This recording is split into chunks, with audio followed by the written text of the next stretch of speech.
The Conjuring universe tells us that some of the most terrifying horror films are not born from imagination, but from real investigations that left families, police officers, and researchers shaken long before the cameras arrived.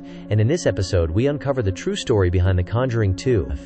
Before we begin, take a moment to subscribe to the channel and like this video, because this series explores real horror cases, documented hauntings, and the true events behind famous horror movies, and staying until the end will reveal how much of this story was real and how much was created for the screen. Now lower the lights and listen carefully, because the case you are about to hear was so disturbing that it forced the police to enter a house they could not explain, drew the attention of national media, and became one of the most controversial paranormal investigations in modern history.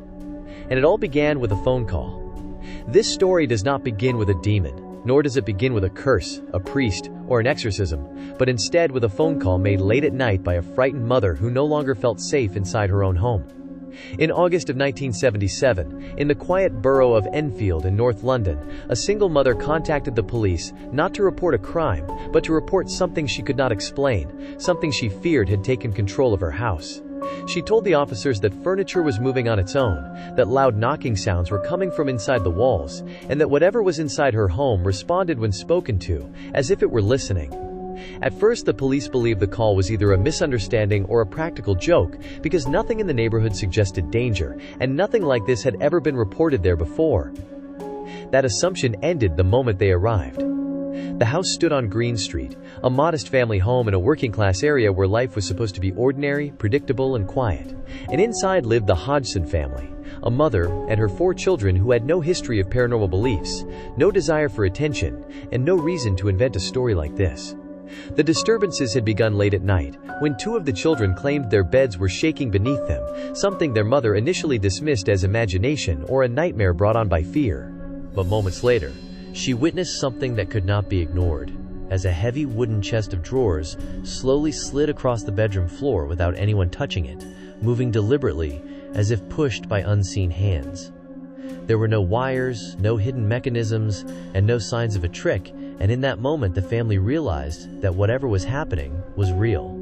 Soon after, the knocking began. 3 sharp sounds coming from inside the walls, and when the family spoke aloud and asked for the knocking to repeat itself, the sound responded, answering their questions in a way that felt intelligent and intentional. Terrified, the mother invited neighbors into the house, hoping someone else could explain what she was experiencing, but they heard the knocking too, and none of them could find a rational cause. The house, once quiet and ordinary, had become something else entirely, and the fear inside it was growing.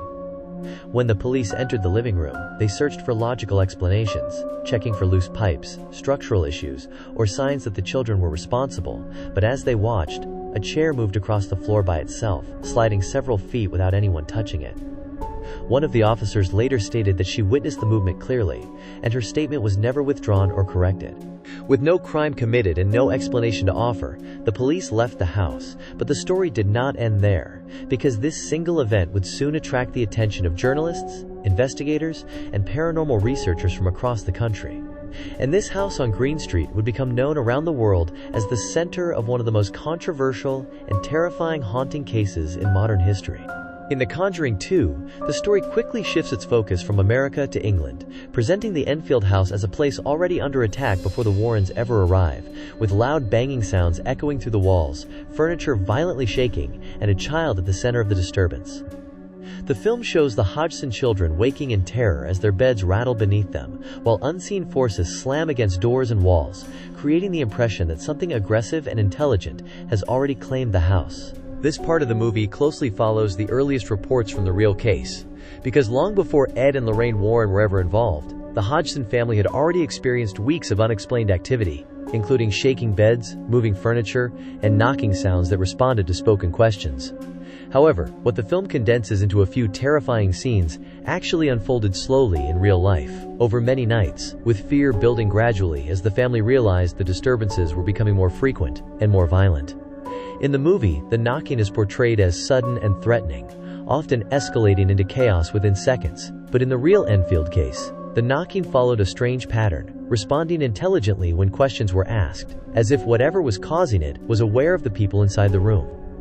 This detail is important because multiple witnesses, including neighbors and later investigators, independently confirmed that the knocking seemed to answer questions correctly, something that deeply disturbed everyone who experienced it.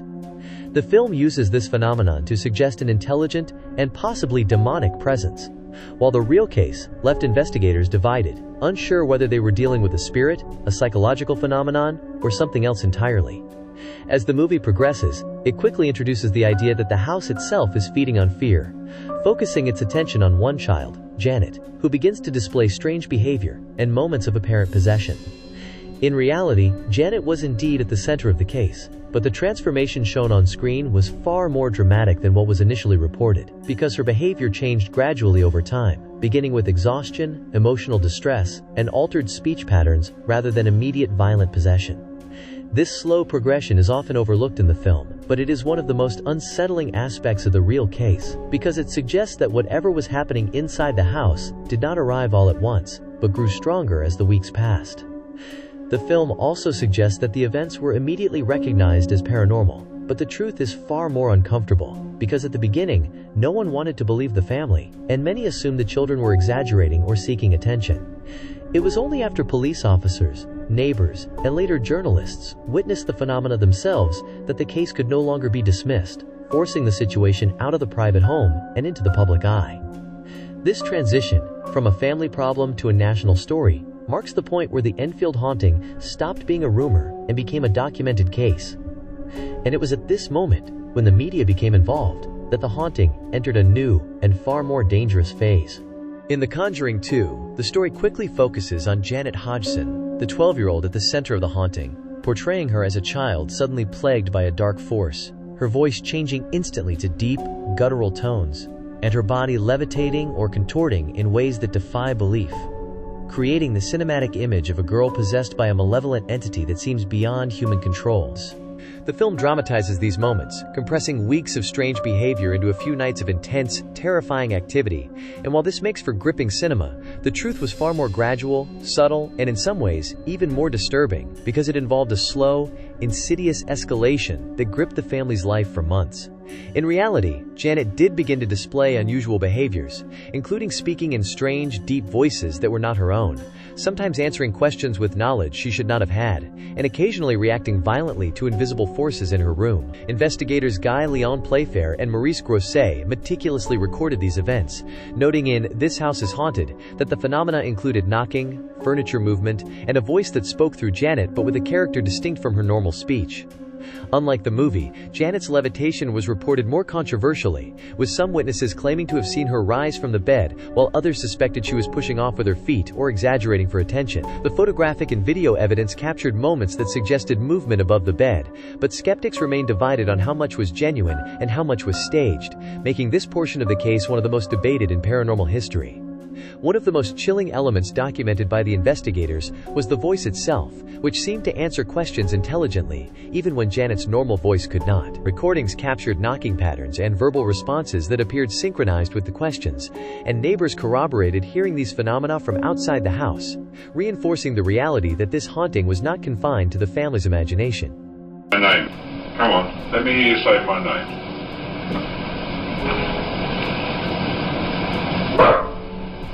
That's not my name.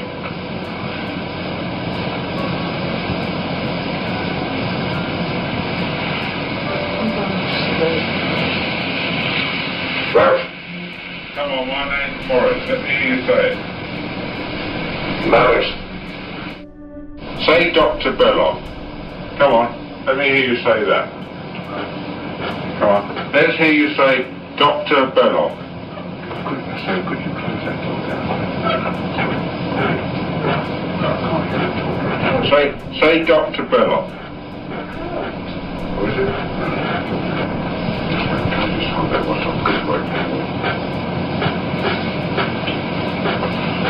Come, if you squeak the bed, I can't hear you talking. Now, say Dr. Belloc. Come on. Come on, say it for me, Dr. Belloc.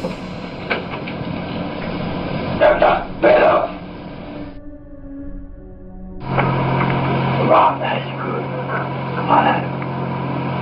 Shut up, very door. I'm 72 years old. I come from Conjuring graveyard, and I have right near the church where Rena lives. And all my friends come from there as well. And we all make a game and go to the pub, and then we pick your house, because I used to live here. And I will tell you some more, as if you don't get anyone else, the Second Stroke and Mr. Playback. I want you to tell me whether you remember what happened to you when you died. Just before you died and just after you died.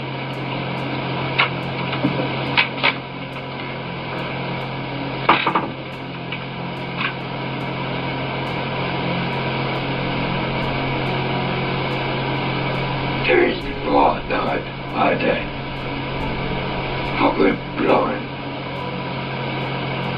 Then I had an hemorrhage, and I fell asleep, and I died in a chair in the corner downstairs.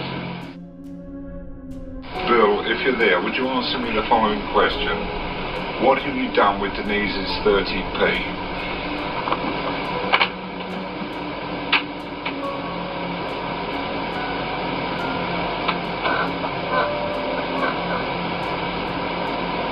Headed down to the radio downstairs. Sorry, Bill, can you say that again, please?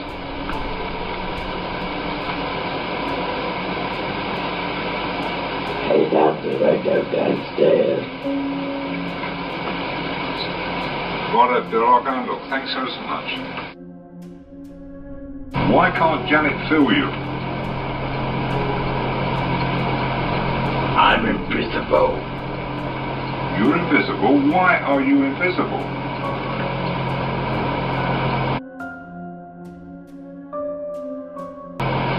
I'm a G-H-O-S-T.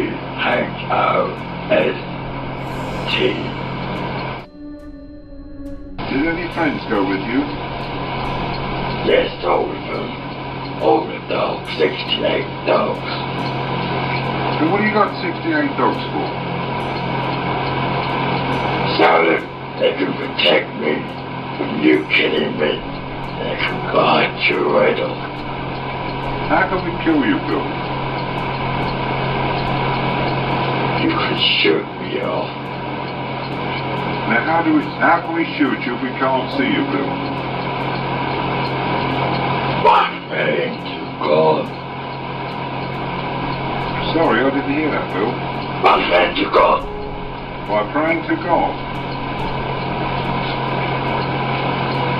So, what you're saying is we can't get rid of you by praying to God? Yes.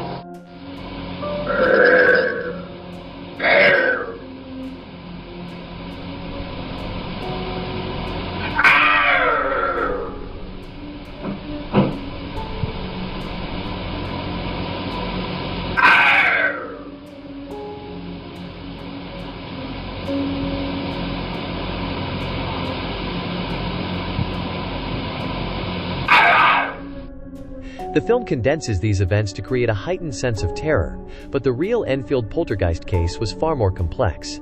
Janet experienced emotional distress, fear, and fatigue as the haunting persisted nightly, and the family lived in a constant state of anxiety, unsure whether they were dealing with a supernatural entity or something psychological.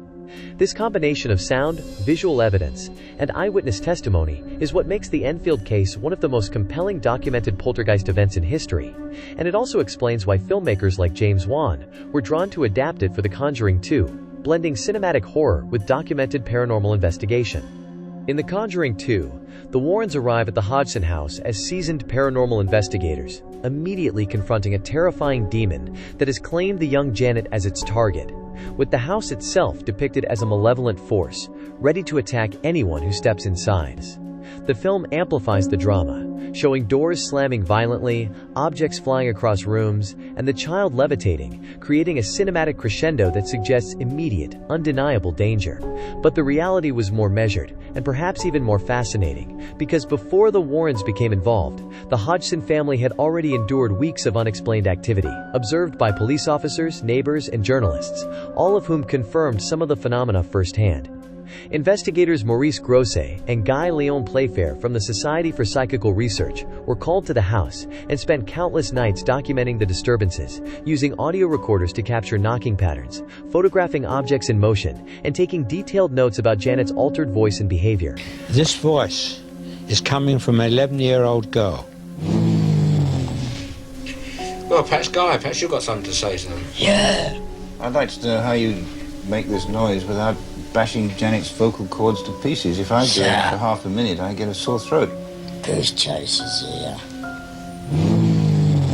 And we found on analysis, the voice was not made by the larynx, the voice box, but by the false vocal fold, which is above the larynx.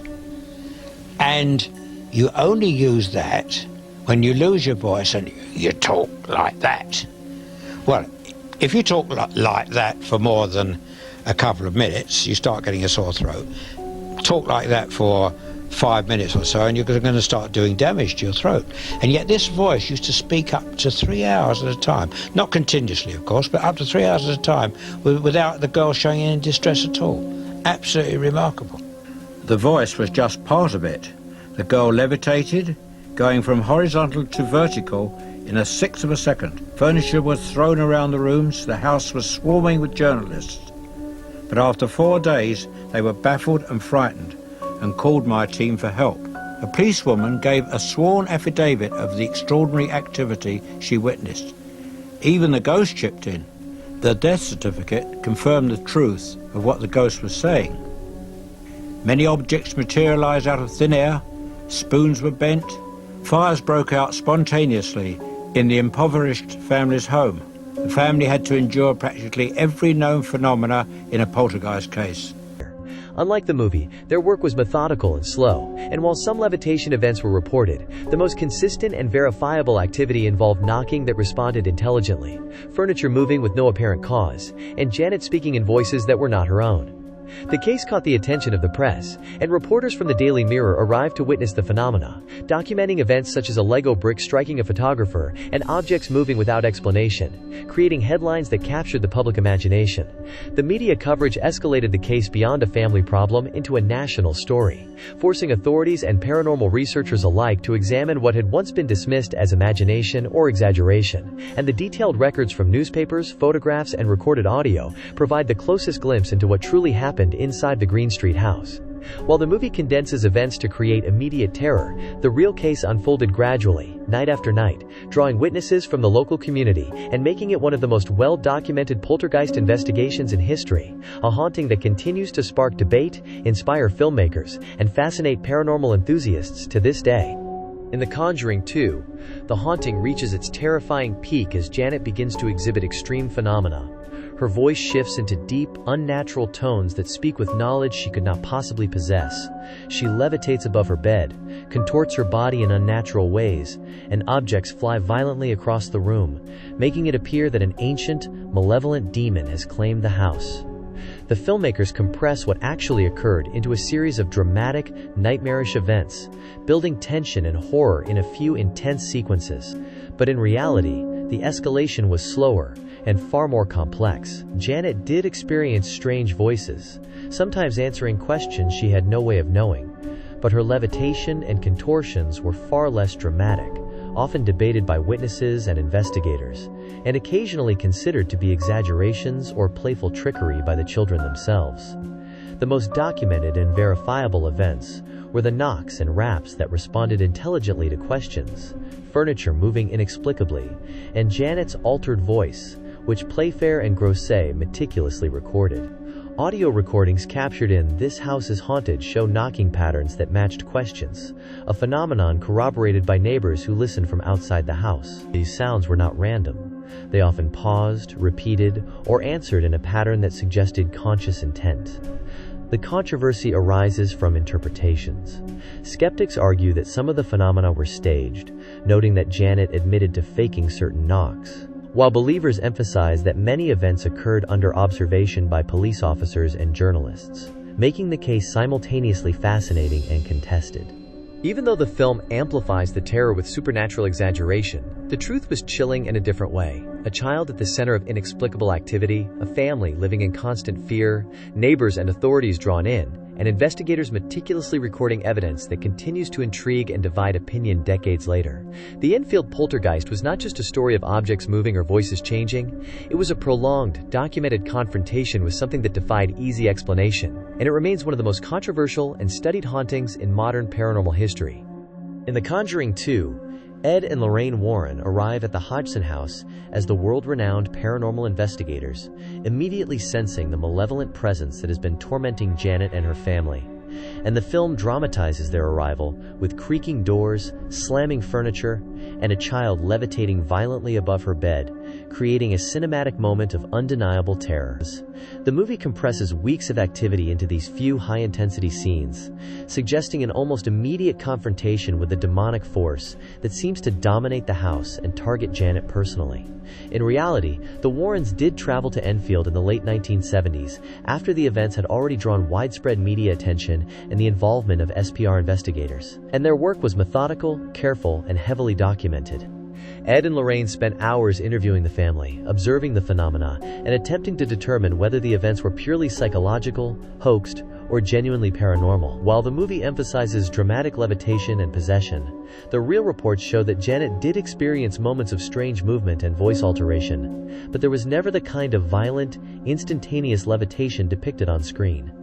One of the most famous pieces of evidence recorded during the Warrens' investigation was the disembodied voice that spoke through Janet, a deep, gravelly tone that seemed entirely separate from her own voice, and occasionally answered questions with precise information. Maurice Grosse and Guy Leon Playfair documented these events on audio tape, and journalists confirmed that knocking and strange sounds could be heard throughout the house, adding credibility to the Warrens' subsequent involvement. The Warrens' arrival brought both attention and controversy, because while the family and neighbors testified to genuinely strange occurrences, skeptics argued that some activity could have been staged, particularly by children seeking attention. Nevertheless, the documented evidence, including audio recordings, photographs, and police statements, suggests that something unexplainable persisted in the house, and the Warrens' presence marked the final phase before the haunting eventually diminished, giving rise to the cinematic version that would become The Conjuring 2. Even though the movie heightens fear for dramatic effect, the true story is compelling on its own, illustrating a prolonged confrontation with phenomena that challenged investigators, journalists, and the family alike. After weeks of fear, investigation, and public attention, the Enfield Poltergeist gradually subsided, leaving behind a family forever changed, a neighborhood shaken, and a case that would remain one of the most documented and debated hauntings in modern paranormal history. In The Conjuring 2, the film concludes with dramatic resolution, suggesting that Ed and Lorraine Warren's arrival and spiritual intervention restored peace to the household, and Janet appears calm, the voice is silenced, and the house finally safe. The cinematic ending condenses months of uncertainty and stress into a few minutes of visual closure, creating a satisfying narrative arc for the audience. In reality, the haunting did diminish over time, but not instantaneously. Janet and her siblings continued to experience minor phenomena, and while the Warrens' involvement provided guidance and reassurance, investigators emphasized that no formal exorcism of the magnitude depicted in the film was recorded in the case notes. Playfair and Grosse's records show that after intense documentation, Janet returned to a relatively normal life, though the family remained deeply aware of the events that had unfolded. Many witnesses maintained that some phenomena were never fully explained, and this uncertainty is part of what keeps the story compelling decades later. The media coverage, books, and photographs ensured that the Enfield case would remain a touchstone in the study of poltergeists, inspiring researchers, skeptics, and filmmakers alike. Even today, new documentaries revisit the house on Green Street, audio recordings are analyzed, and the story continues to spark debate about the nature of paranormal activity. For horror cinema, the Enfield haunting directly influenced James Wan's The Conjuring 2, blending the real, documented case with cinematic horror, giving viewers a heightened sense of terror while retaining a connection to historical events. This duality of real events and dramatization is what makes the story both believable and unforgettable. And so, while the cinematic adaptation amplifies terror for entertainment, the truth remains chilling in its own right. A house once ordinary, a family placed under extraordinary stress, investigators and journalists drawn in, and phenomena that defied easy explanation, leaving behind a haunting that continues to intrigue and frighten the world today. This is the real story behind The Conjuring 2, a haunting that walks the fine line between documented investigation and cinematic legend, and one that reminds us that sometimes reality is far stranger and more terrifying than fiction. Here you see Margaret and her mother, who were very, very involved in this case. You remember the day I first came?